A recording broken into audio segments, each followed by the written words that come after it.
Ever wonder if those big government policies, the ones with ambitious targets, actually, deliver? Especially for vital social programs. It's a really important question. Yeah, and today we're doing a deep dive into exactly that. We're looking at an Australian National Audit Office report. It's a follow-up audit on those targets for minimum Indigenous employment or supply use in major government procurements, the MMRs, they call them. Mandatory minimum requirements. Right, and our mission today is basically to pull out the key takeaways, see how these crucial targets are really doing. Might be some surprises. Absolutely. And just to set the scene, these MMRs, they're part of the bigger Indigenous Procurement Policy, the IPP. That started back in 2015. Okay, 2015. Yeah. And the core idea was really to use government buying power specifically on large contracts, $7.5 million plus in certain sectors, to boost Indigenous businesses, entrepreneurship, skills, basically economic development. So leveraging government spending to hopefully close some economic gaps. Exactly. That's the goal. And you mentioned this is a follow-up report. So the ANAO looked at this before. They did. Back in 2019-20, there was an audit that, well, it pointed out some areas needing improvement, made 6 recommendations, actually. 6 recommendations aimed at making it work better, administration, compliance, that sort of thing. Precisely. So this new audit is basically checking in nearly 5 years later, asking, have those improvements happened? And the big answer, what's the verdict? Well, the headline finding is progress is partial. The entities involved have only partly implemented those recommendations from 5 years ago. Only partly. Okay, that definitely sets the stage. Tells us there are still issues. It does. It suggests we need to look closer at where things are, falling short. And one area that really jumped out in the report was exemptions. Huge numbers here. Oh, absolutely staggering. Get this. Between mid-2016 and late 2024, the audit found 63%, almost 2/3 of all contracts identified in the system were exempted from the MMRs. 63%. How much money are we talking about? We're talking about $69.3 billion worth of contracts exempted. Wow. Nearly $70 billion. And has that rate stayed the same? No, that's another key point. The proportion of exempted contracts actually increased over time.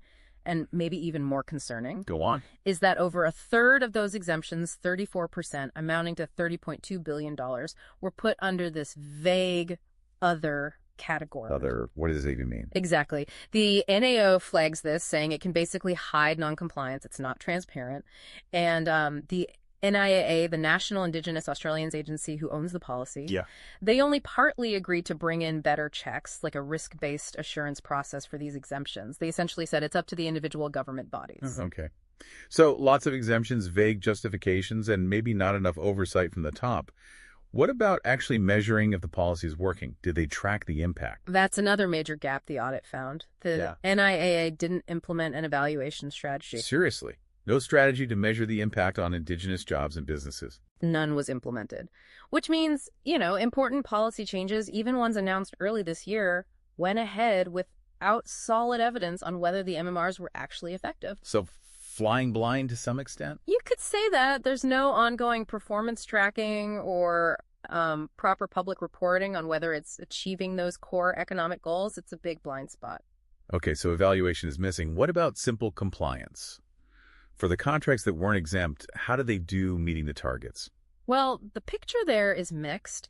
Many agencies did update their internal rules, their procurement protocols. Right. But actual compliance, it was inconsistent. The audit sampled contracts and found only 42% were actually on track to meet their targets. Less than half on track. Yeah. But I saw a figure about finalized contracts. Ah, yes. Entities reported that 72% of finalized contracts met their targets. Sounds better, right? But, and this is crucial, the audit found that none of the entities consistently checked this. They didn't really undertake assurance activities to verify the performance that was reported. So they just took the contractor's word for it? Largely, yes. The reporting relies on what contractors say, but the accuracy, it's mostly unverified.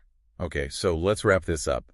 What does all this mean for you listening in and for that bigger goal of, closing the gap in Indigenous economic participation?